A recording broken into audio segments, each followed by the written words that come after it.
So aku nak tukar casing PC aku yang lama ni kepada yang baru. So first thing first, casing Deepcool CG530-4F dan AIO LE720 juga daripada Deepcool, dan MSI B550 Gaming Plus motherboard. Untuk GPU aku masih pakai yang lama RTX 3080 Ti. Prosesor pun aku pakai yang sama Ryzen 5 5600X. RAM pun aku tak tukar, aku pakai yang lama. Power supply pun masih elok, so tak perlu tukar lah. Dan ni semua drive yang aku akan guna dekat PC tu nanti. Dan jom kita pasang PC ni, korang just enjoy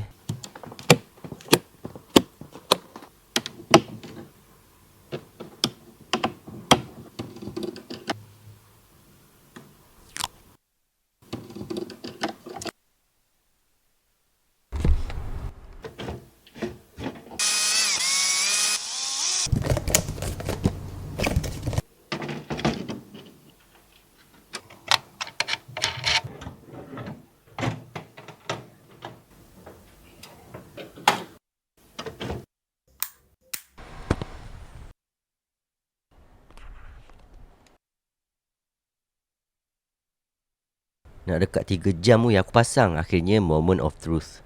Cantik mat. Aku memang dah lama berkenan dekat casing fish tank macam ni. So untuk konklusi, aku tak panggil ni full upgrade, tapi lebih kepada side upgrade ataupun cosmetic upgrade. Dan aku puas hati dengan dia punya looks.